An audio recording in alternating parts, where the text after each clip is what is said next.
When we talk about terrorism, one aspect that has gotten some attention, but in some ways not enough, is what is the role of communities in identifying people that may, in fact, down the road commit acts of violent extremism? Hi, I'm Phil Gurski, President and CEO of Borealis Threat and Risk Consulting. You're listening to Canadian Intelligence, podcasts about national security and, in this case, terrorism.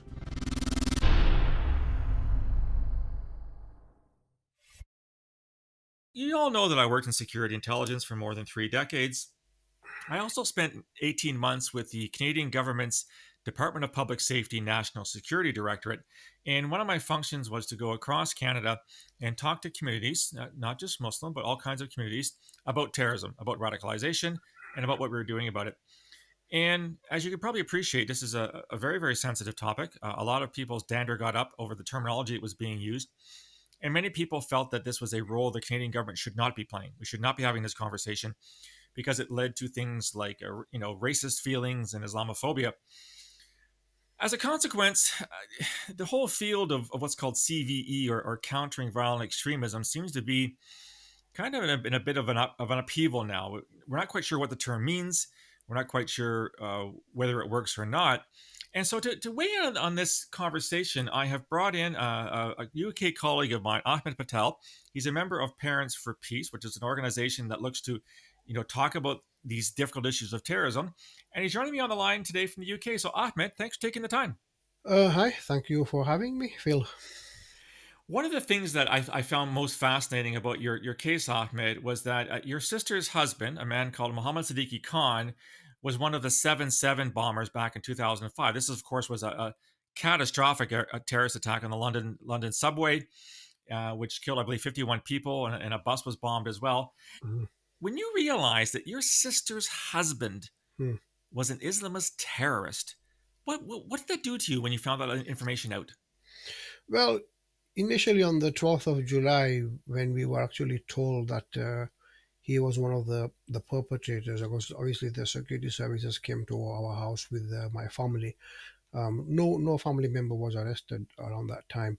Um, it was very hard to actually accept, simply because obviously human psychology, you cannot just accept that a person that you know is a terrorist. I mean, yeah, if somebody had come and said, oh, he's died in an accident, or maybe he's committed some road rage incident, you can accept that. So it was hard to accept, simply because there were no sign.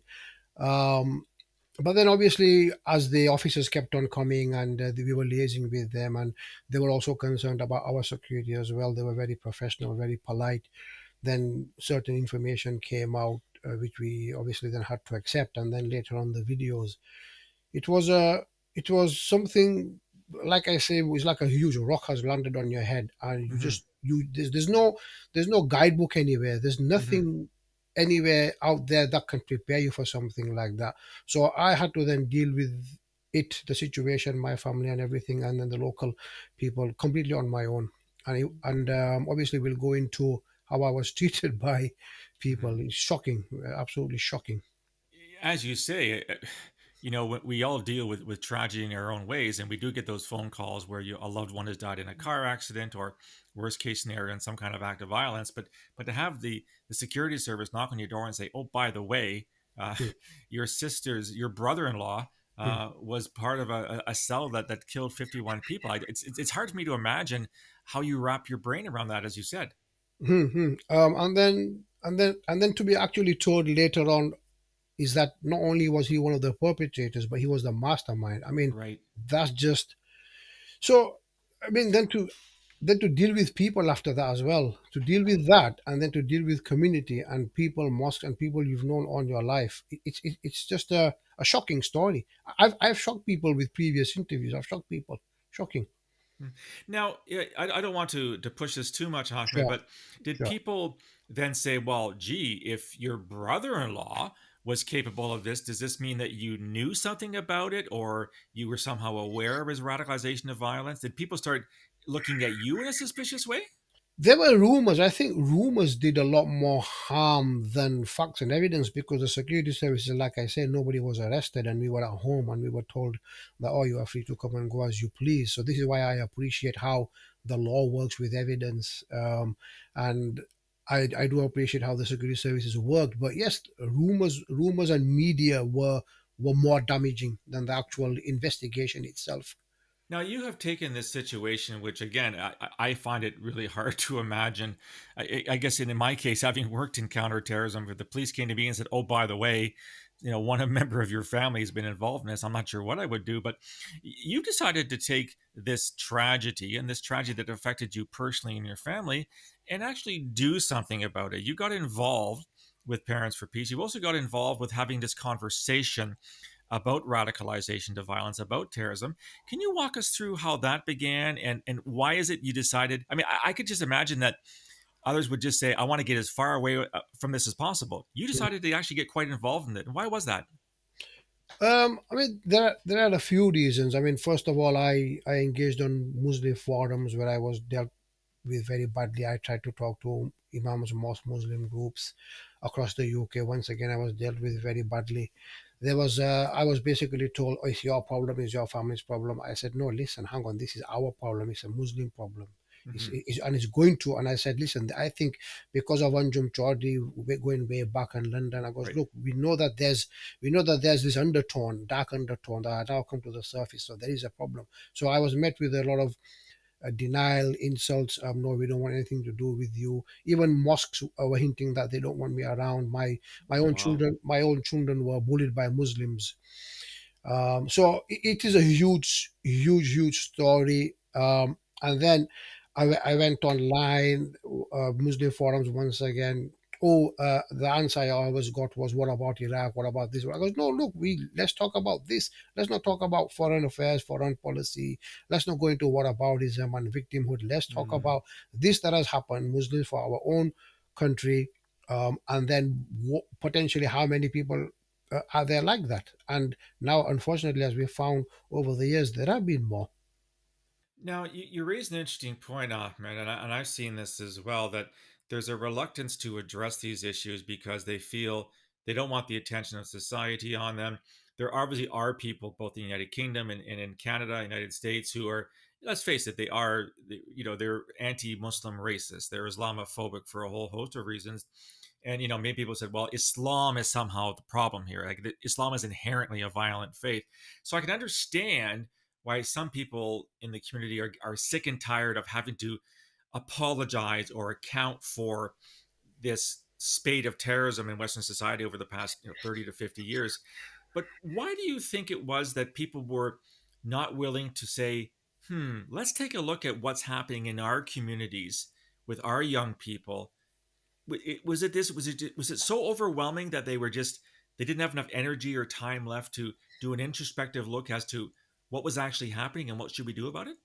Yes, actually, you're right. I mean, a lot of it to do with just feeling intimidated, the siege mentality. Oh, okay, so if we talk about this problem, then it will legitimize the far right. I said, look, we know this happened. This is a fact. We know about Anton Tondi. We know about other previous smaller cases. Um, and to avoid any further case like this, or obviously now as we've seen stabbings, driving over people and things like that, let's go around the country, let's go around. I mean, I put myself out there to mosques, Muslim organizations, as many people as I could, and I was completely ignored simply because, yeah, there was. I mean, some of it is cowardice, some of it is just a reluctance to discuss the subject. And I mean, once again, it's a very difficult subject to put across my experiences. But yes, denial, and no, we don't want to talk about it. And then what about? Oh well, yeah. If we talk about it, then the Mm. far right will be Right. emboldened. You mentioned how on many occasions the foreign policy or what our countries are doing in X, Y, or Z part of the world is often brought as well. That's why it's happening. If France didn't have the colonies in Algeria, you Mm, wouldn't have Algerian terrorism. If the United Kingdom mm. didn't get involved in Afghanistan in the 1870s, you wouldn't have this kind of thing.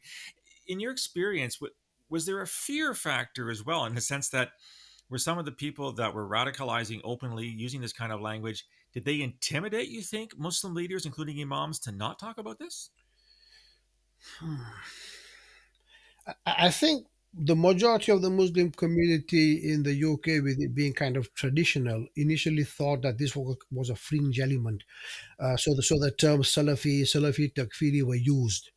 So they thought that, well, this is not going to reach mainstream Islam and Muslims, and let's. I mean, the whole Salafi Takfiri debate within Islam has been ongoing for years as well. Right. But then, unfortunately, we had more what we might call mainstream Muslims get involved, and I said, look, here you go, because, and I give the example of a drug dealer. If you see a drug dealer dealing drugs over there, so you think that, well, he's dealing over there, right? And yes, that element of intimidation. So, we don't want to go confront him because he's dealing over there. He's not dealing Mm. over here. But what happened in our community is that the drug dealer or the terrorist recruiter ended up entering the mainstream. Right.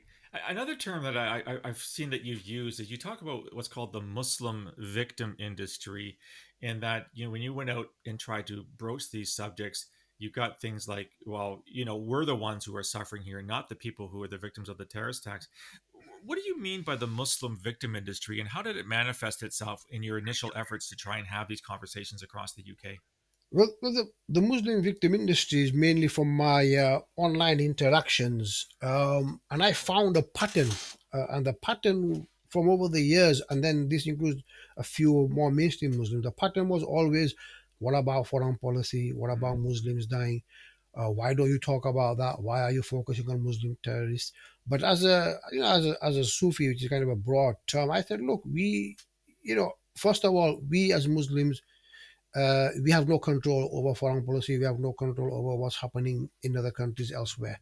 What we can control, what we can do, is do things here, is to direct the focus of young Muslims into education, into being proactive, good members of the local community here. Why? Because my brother-in-law cited foreign policy. Right, he mhm, mentioned Iraq, and he said, "Oh, our brothers and sisters over there are suffering this and that." So I took that and I said, well, this is a major factor. Victimhood is a mm, major factor. So I've been tackling victimhood for many years now. That don't go into the victimhood ideology, because it's a major factor. So the Muslim victim industry, why I use that broad term, is because it covers many organizations, many individuals who only push that one narrative, and one of their favorite words, obviously, is going to affect Muslim, is the term Islamophobia, a right. term which I don't like. I mean, I Mhm, prefer I prefer to use a term, anti-Muslim hatred. right. So I then discussed and debated all of this online for quite a while. And recently, even on LinkedIn, shockingly, one particular Muslim called me a self-hating Muslim, who I've blocked Mm, on LinkedIn. So it's this thing that, oh, why are you? What about us? What about us? Well, I goes, no. What about the Muslims who commit these mhm. crimes and this ideology? That's what we need to tackle. What can we do about foreign policy? Nothing. Right. You raise an interesting point because, of course, when you look at terrorism around the world, and the vast majority of attacks are not occurring in Canada or the United Kingdom, they're occurring in Afghanistan and Somalia and Nigeria and Pakistan and Iraq and Syria.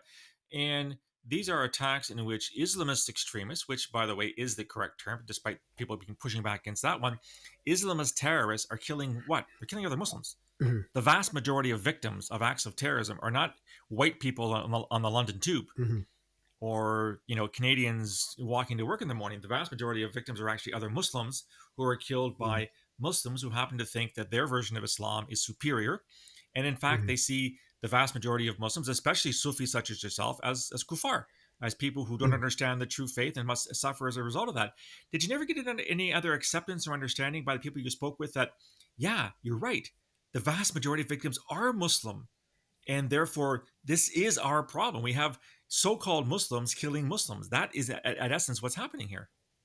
Well, I think about 2 3 years ago now, I kind of stopped really bothering with mosques, imams, and Muslim organizations, because I had had enough. Mm, Even now, believe it or not, nobody actually has contacted me or wants anything to do with me. So I'm now at a point where I do what I do, and that's about it. But it's sad the amount of time and years wasted. But sometimes when I do I mean, because I'm so focused on my own work now, I don't actually know what's going on elsewhere on Twitter or elsewhere, what the conversations are. So I'm very focused on my work. But yes, I mean, I think you made a very good point. But the other point I did make, I think one of the interviews I did after the Manchester bombing with the BBC, that look, if a Muslim commits an act of terror, the blowback is on us. So why aren't you out there speaking about it? But the other thing then, when ISIS came along, and once again, what I noticed is most of, say, there have been a few piecemeal events here and there. It's all Hmm. been reactive. It's after ISIS did the damage. It's after approximately 1,000 Muslims from the UK went to join ISIS. So it's all Yes. reactive. It was all reactive. Yeah. Nothing before, and that's the gap. That where if they had allowed me to talk across the country in mosques and community centers, we might have been able to save people. I think one of the post of mine you noticed is about Shamima Begum. I mean, Yes. what were the Muslim organizations and in London have been doing for 20 years? They knew Anjum Chaudhry is there. They knew the poison he was spreading, and in the beginning, and in fact, the Muslim victim industry once again. Going back to her specific case, they blamed the council and the government. It's Yeah. always somebody else's fault. Yeah. It's always somebody else's fault. It's interesting you raised Shamima Begum. Of course, she's become quite the international character as someone who, from what I've read, bragged about joining ISIS in the beginning and then has had a change of heart because she's stuck in this squalor refugee camp in northern Iraq and wants to come home. But you're right. And certainly in my experience, Ahmed, working in security intelligence, there are always multiple signs that somebody is adopting this hateful ideology. It doesn't happen overnight.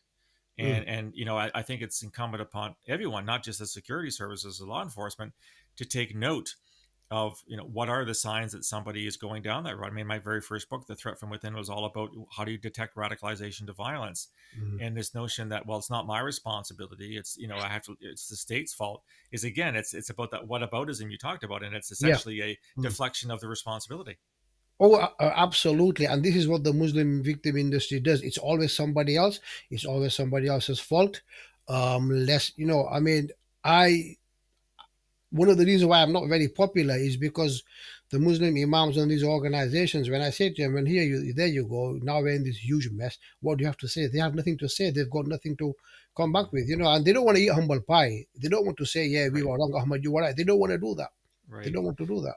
Yeah, if I may say, Ahmed, you strike me as quite pessimistic in the sense that you've made an effort over years, better part of a decade and a half, to address these issues. You've been rebuffed by the community. You've been called a self-hating Muslim.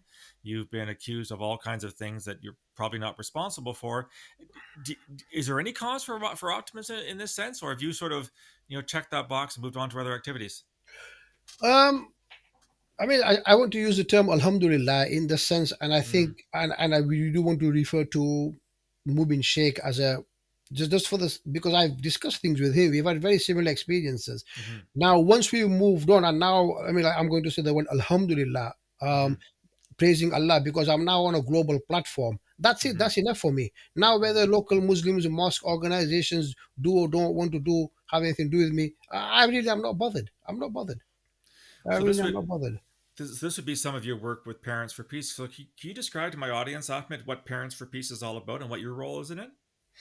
Well, Parents for Peace works, I think, on a kind of a more holistic level. And then I was contacted actually when they noticed how I brought the subject of grooming, extremism, and once again the Muslim victim industry. So I'm part of the organization, where's the exact category. But we do have discussions, and we had an event, and then what I do over here and what they do, they support me in the sense that obviously part of it is legitimization. Hmm. That this person is a trusted person. He knows what he's talking about. We've took him on board, and we're here to take advice from him as well because Medium has a lot of good things to say about me, and she's always anytime I offer my services or an interview for anybody on LinkedIn, she's always willing to give me references. Hmm. So it's very important to be legitimized, especially on something like this, where fellow Muslims have said to me and imams that, oh, he's a nobody. He doesn't know. He doesn't know what he's talking about. You know. And we both know, Ahmed, unfortunately, in what I call the terrorism or counterterrorism industry, there are far too many people who, portray themselves as experts in whatever, and being the one voice to listen to. And many of them are really, uh, first of all, they're not representative of anything besides themselves. And secondly, you have to question their qualifications as to why they're weighing in on this. Can you give any sort of, I don't know, lessons or suggestions on how we, and I use we in a very collective sense, can better have this conversation, given what you've learned about the rejection you had in the United Kingdom community moving forward? What is it we should be doing to make this more productive, more effective?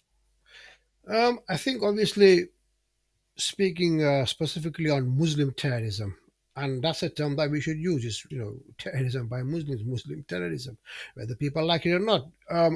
Once again, I've said in interviews, consult Muslims, consult relatives of people who have been through experiences. I mean, we have Mothers for Life, Parents for Peace, Christian Boudreau from Canada, Families for Hmm. Life, Yep.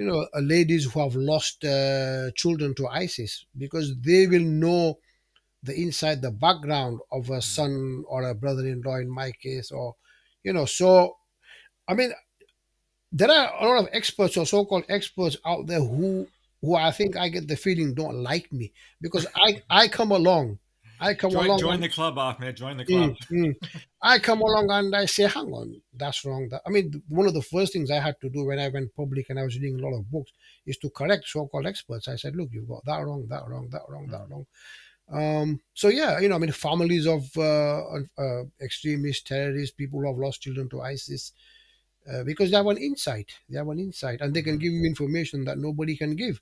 I mean, reliance on media and reliance on other source. Go direct to source. Go direct to the source. Exactly. No, I couldn't concur with you more on that front. As somebody who used to work in intelligence, it was all about the accuracy of your information and trying to Mm, corroborate it from multiple sources. I also want to point out too, for my listeners who maybe aren't familiar, you talked about Mubin Sheikh. Mubin Sheikh is a mutual friend. He was also a human agent in the Toronto 18 case way back in 2005, 2006. And Christiane Boudreau is the mother of Damien Claremont, mm, who was a young man from Western Canada, from Calgary, who ended up joining a terrorist group and died in a terrorist attack. I think back in 2012, I believe, is when he died. Ahmed, I just want to point out that I'm really quite impressed and thankful for the things that you've tried to accomplish. I know it has not been an easy journey for you. mm. I sincerely, want to thank you for being on this podcast today, but also to wish you every success in moving forward with Parents for Peace and for your own efforts. And kudos to you for doing this in the face of some very, very strong personal criticism. Oh, I mean, even now, there's no support from anybody here. But like I say, when I get support from America, from Canada, from people like yourself, from Europe, I've done interviews with Europe. I have a interview lined up with someone from Indonesia. I have an interview lined up with someone else from America. That's it for me. Alhamdulillah. I'm not going to say I did it. I say Allah help me, which is what Mubin says. Right. Sorry for name dropping him, but No, we no, have no we have we worries. have we have talked, and we have had very similar experiences. Very similar experiences. I just want to point Yeah. out as one last thing, you mentioned, and I just looked it up myself. As we are talking, within the Mm, last few minutes, mm, there's been a British MP, a Conservative MP named David Amis, mm, has been stabbed to death in a church on a place called Leon Sea. I have no idea where that is. mm, But you said that according to your information, it's possible that the attacker was a young British Somali. I'm not seeing that in the news just yet, but mm, if there's turns out to be and the UK officials are saying they're looking into this, whether this is terrorism or not. They don't know, and this is the mm, important thing. We don't know yet. There's lots of mm, things we don't know. This mm, is why we have investigations. mm. But if it turns out, worst case scenario for the Muslim community, that this MP has Yep. in fact been killed by a British Somali, so a British Mm, Muslim, mm. um, what's this going to do to the dialogue that we need to have? Well, here you go once again. I mean, actually, this isn't the first. The first one was Roshanara Chaudhary Yes, 12 years ago. yes, So I mean, I can just imagine now what's going on social media with the far right and Muslims, and that's why I'm not involved, because there's a madness out there. And but I don't want to blame Muslims, but I did say I told you so. yeah. I did say I told you so. Well, unfortunately, obviously you're preaching to the choir here Mm, mm, in of the course. sense that I Yeah. understand this, but Again, I thank you for not just appearing on the podcast, but for having this conversation. It is a difficult conversation to Mhm. have, Mhm. but if we don't have it, we don't get anywhere. My all the best, Ahmed, to you in your future endeavors, and I hope to stay in touch, and maybe we can have another conversation in the future. Yes, thank you very much, Phil, for actually having me. Yeah, I appreciate it. So that was my conversation with Ahmed Patel from the United Kingdom. We talked about some pretty sensitive issues there. What do you think? I'd love to hear your feedback. You can reach me on Twitter at Borealis Saves or on LinkedIn. You can also reach me at borealisrisk at gmail.com. The website is borealisthreatandrisk.com. You can subscribe to all the content, podcasts, and blogs. Also, pick up my latest book, The Peaceable Kingdom, A History of Terrorism in Canada from Confederation to the Present. It means a lot to me to get feedback. I'd love to hear from you soon. Until then, stay safe.